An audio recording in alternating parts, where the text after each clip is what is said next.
Good evening everyone, welcome back to our channel. Today we will discuss about pinacolon rearrangement.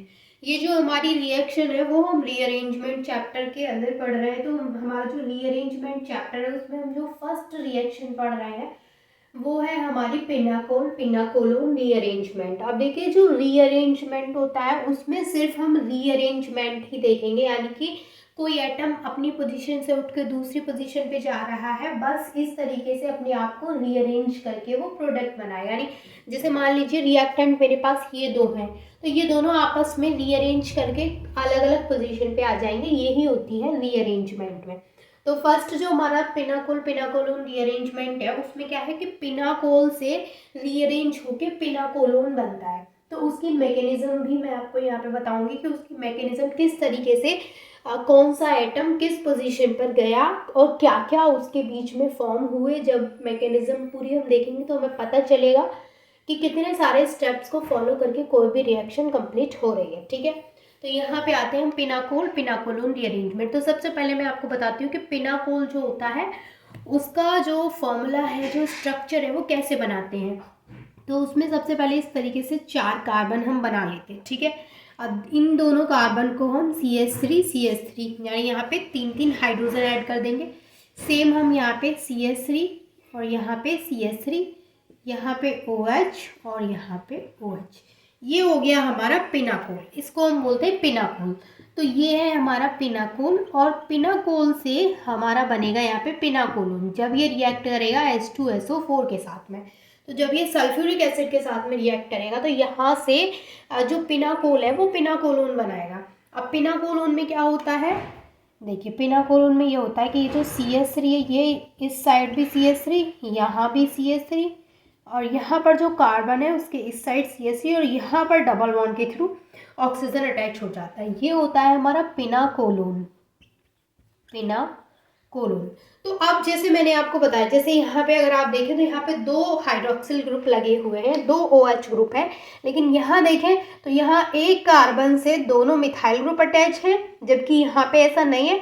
और यहाँ पे दूसरा carbon है उससे सिर्फ एक ऑक्सीजन एटम अटैच है जो कि डबल बॉन्ड के थ्रू अटैच है। तो यहाँ पे कौन सा बॉन्ड कहाँ गया जिससे कि पिनाकोल कन्वर्ट हो गया पिनाकोलोन में, तो वो हम इसकी मैकेनिज्म में अभी पता करते हैं। तो सबसे पहले आपको ये रिएक्शन माइंड में आ जानी चाहिए। पिनाकोलोन रीअरेंजमेंट की जो मेन रिएक्शन है वो हमारी ये होती है। अब ये किस तरीके से हुई है वही हम इसकी मैकेनिज्म में डिस्कस करते हैं। ओके, तो ये रिएक्शन का आप स्क्रीनशॉट ले सकते हैं, आपके दिमाग में आ जानी चाहिए ये चीज़ तुरंत के पिनाकोलोन में रीअरेंज होता है। तो ये यहाँ पे रीअरेंजमेंट ही हुआ है, बस कैसे हुआ है मैकेनिज्म के थ्रू समझते हैं। तो देखिए सबसे पहले जब हम इसकी मैकेनिज्म देखेंगे तो मैकेनिज्म में सबसे पहले यहाँ पे H+ अटैक करता है। तो सबसे पहले हम बनाएंगे यहाँ पे, क्योंकि मेरे पास बहुत ज़्यादा बड़ा यहाँ पे बोर्ड नहीं है तो मैं छोटे छोटे स्ट्रक्चर्स ड्रॉ करूँगी जिससे कि हमारी पूरी मैकेनिज्म यहीं पे आ जाए। तो सबसे पहले हम बनाएंगे एक छोटा सा पिनाकोल यहाँ पे। तो 4 कार्बन से हम बनाएंगे इस तरीके से।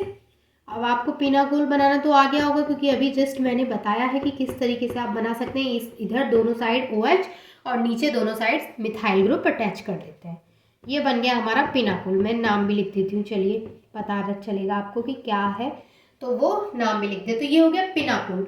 तो पिनाकोल से जब पिनाकोलोन बनता है तो उसमें बहुत सारे रीअरेंजमेंट आते हैं। तो सबसे पहले यहाँ पे क्या होता है कि यहाँ पे हाइड्राइड यानी H+ यहाँ पे अटैक करता है। सबसे पहले यहाँ पे H+ आएगा और अटैक करेगा। अब ये जो H+ है वो किसी भी ऑक्सीजन पे अटैक कर सकता है, इस ऑक्सीजन पे भी कर सकता है और इस ऑक्सीजन पे भी कर सकता है। ठीक है, तो मान लीजिए कि इसने इस वाले ऑक्सीजन पे अटैक किया। जब इसने इस वाले ऑक्सीजन पे अटैक किया तो हमारा जो नेक्स्ट स्ट्रक्चर है उसमें क्या होगा, देखिए ये CH3 एज इट इज़, ये वाला CH3 एज इट इज़, यहाँ पे ये OH एज इट इज़। अब यहाँ पे जब ये वाला हाइड्रोजन अटैक कर गया तो इस ऑक्सीजन से 2 हाइड्रोजन अटैच हो गए। इसका मतलब इस ऑक्सीजन पे क्या आ गया, प्लस चार्ज आ गया, क्योंकि इस ऑक्सीजन पे H+ अटैक किया है। अब ये क्या बन गया, ऑक्सोनियम आयन बन गया। देखिए जब ऑक्सीजन 3 बॉन्ड के साथ जुड़ा होता है और उस पर प्लस चार्ज होता है तो हम उसको क्या बोलते हैं कि ये हमारा ऑक्सोनियम आयन है। यहाँ पे हमें ऑक्सोनियम आयन मिल गया। अब यहाँ से क्या होगा, ये बिल्कुल भी स्टेबल नहीं है, तो अब ये क्या करेगा, अपने आप को स्टेबल करेगा। तो यहाँ से जो नेक्स्ट स्टेप है उसमें -H2O होगा, यानी ये दोनों हाइड्रोजन और ये ऑक्सीजन यहाँ से बाहर निकल जाएंगे। अब जब ये दोनों हाइड्रोजन ऑक्सीजन यहाँ से बाहर निकलेंगे तो जो कार्बन है उसके साथ सिर्फ कितने बॉन्ड रहेंगे, 1 2 3, क्योंकि ये वाला बॉन्ड ब्रेक हो जाएगा। तो कार्बन के सिर्फ 3 बॉन्ड, तो कार्बन पे कैसा चार्ज आ जाएगा, प्लस चार्ज आ जाएगा, यानी H2O यहाँ से निकलेगा और ये चार्ज हमारा कार्बन पे आ जाएगा। तो कार्बन पे चार्ज आएगा तो वो हमारा कार्बोकेटाइन बन जाएगा। तो नेक्स्ट स्ट्रक्चर हमारा कुछ ऐसा होगा, CH3, ये हो गया CH3, यहाँ पर CH3 एज इट इज़, और ये वाला CH3 एज इट इज़, और यहाँ ये OH।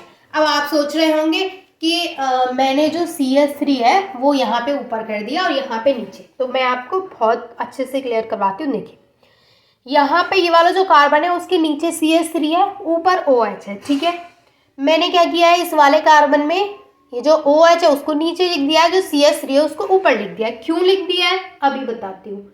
इसको नहीं भी लिखूंगी तो भी काम चल जाएगा, अगर मैं CH3 को नीचे लिखूंगी तब भी कोई दिक्कत नहीं है, बट मैंने ऊपर क्यों लिखा है वो आपको बता देती हूँ। देखिए अब यहाँ पे कार्बन पे कैसा चार्ज आ गया, प्लस चार्ज आ गया, यानी यहाँ पर हमारा कार्बोकेटाइन फॉर्म हो गया है। आपको समझ में तो आ रहा है मैं क्या बोल रही हूँ। मैं इसको थोड़ा सा और अच्छे से बनाती हूँ जिससे चीज़ें और बेटर तरीके से क्लियर हो, आपको कोई भी डाउट नहीं रहना चाहिए। देखिए अब यहाँ पर क्या होगा कि ये वाला जो CH3 है, अब यहाँ पे जैसे ही पॉजिटिव चार्ज आया ये कार्बोकेटाइन बन गया। ये क्या है, ये भी स्टेबल नहीं है। तो अब ये जो कार्बोकेटाइन है वो अपना जो प्लस चार्ज है उसको हटाना चाहेगा। तो ये जो CH3 है ये बोलता है इससे कि चल भाई मैं तेरे पास आ जाता हूँ, तो तेरा जो चार्ज है वो हट जाएगा। ठीक है भाई, अब ये CH3 यहाँ आ गया तो ये प्लस चार्ज यहाँ चला जाएगा, अब इस वाले कार्बन पे प्लस चार्ज आ जाएगा। अब ऐसा क्यों हुआ है, ये देखिए, अगर प्लस चार्ज यहाँ है और अब यहाँ से प्लस चार्ज यहाँ चला जाएगा और ये CH3 यहाँ आ जाएगा, तो ये क्या हो रहा है, एक तरीके का रीअरेंजमेंट हो रहा है। आपस में वो क्या कर रहे हैं, रीअरेंज कर रहे हैं कि प्लस चार्ज तुम ले लो, CH3 हमें दे दो। ओके, तो यहाँ पे प्लस चार्ज ये इसको दे देगा, ये CH3 यहाँ आ जाएगा। तो इस केस में क्या होगा, यहाँ पे जो नेक्स्ट स्ट्रक्चर हमें मिलेगा वो कुछ ऐसा होगा, CH3, ये वाला कार्बन एज इट इज़, ये कार्बन एज इट इज़, ये CH3। अब ये CH3 यहाँ आ गया तो ये प्लस चार्ज यहाँ इसको दे गया, और ये CH3 एज इट इज़, ये वाला CH3 एज इट इज़, और ये वाला OH एज इट इज़। ठीक है भाई, यहाँ तक चीज़ क्लियर है। अब क्या होगा, अब ऑक्सीजन दानी बनेंगे यहाँ पे। अब ऑक्सीजन क्या बोलेंगे इसको कि भाई कार्बन तुम पे प्लस चार्ज है, एक काम करो, ऑक्सीजन के पास क्या होते हैं, लोन पेयर ऑफ इलेक्ट्रॉन्स होते हैं, इस तरीके से लोन पेयर होते हैं। ऑक्सीजन इससे बोलेगा कि तुम पे प्लस चार्ज है तो तुम एक काम करो, मैं अपने लोन पेयर यहाँ पे डोनेट कर देता हूँ, ये अपने लोन पेयर यहाँ डोनेट कर देंगे, तो ऑक्सीजन और कार्बन के बीच में डबल बॉन्ड आ जाएगा। ठीक है, तो यहाँ पे हमें कुछ इस तरीके का स्ट्रक्चर मिलेगा, CH3, ये प्लस चार्ज यहाँ से हट जाएगा, यहाँ पे आ जाएगा डबल बॉन्ड, और ये OH। अब ये OH के बीच में भी तो ऐसे बॉन्ड होगा। अब देखिए यहाँ देखिए, ऑक्सीजन ने कितने बॉन्ड बना लिए, 3 बॉन्ड बना लिए। अब जब ऑक्सीजन ने 3 बॉन्ड बना लिए तो ऑक्सीजन पे कैसा चार्ज आ जाएगा, प्लस चार्ज आ जाएगा। अब ये क्या बन गया, फिर से ऑक्सोनियम आयन, यानी ऑक्सीजन ने 3 बॉन्ड बना लिए। अब देखिए ये CH3 एज इट इज़ रहेंगे, ये जो CH3 है वो एज इट इज़ रहेंगे। ठीक है, अब क्या होगा, अब ये बोलेगा यहाँ से कि H+ बोलेगा कि चलो ठीक है, एक काम करो, तुम्हें स्टेबल होना है तो एक काम करता है, H+ यहाँ से चला जाता है कि ठीक है मैं तुमसे बॉन्डिंग ख़त्म कर लेता हूँ। ख़त्म कर लेता हूँ का मतलब ये नहीं कि यहाँ से बॉन्ड तोड़ के चला गया। अब जितना हमने यहाँ पे H+ यूज़ किया था, ये पूरा रीअरेंजमेंट कराने के बाद जो हमने यहाँ पे H+ लिया था, इतना रीअरेंजमेंट कराने के लिए वो H+ वापसी जा रहा है कि भाई तुम्हारी रिएक्शन हो गई, कुछ और प्रोडक्ट बन गया, अब मैं जा रहा हूँ। अब ये H+ यहाँ से जा रहा है, अब ये H+ यहाँ से चला जाएगा, तो अब जो स्ट्रक्चर मिलेगा वो क्या मिलेगा, थोड़ा नीचे बना देती हूँ। अब हमें मिलेगा CH3, ये डबल बॉन्ड के थ्रू ऑक्सीजन ही रह जाएगा क्योंकि अब ये H+ यहाँ से जा रहा है, ये CH3, ये CH3 और ये CH3। अब आप बताइए कि ये जो स्ट्रक्चर हमें यहाँ पे मिला है इसका क्या नाम है, इसको बोलते हैं हम पिनाकोलोन। पिनाकोलोन। I hope this is clear to all of you. Thank you so much for watching this video.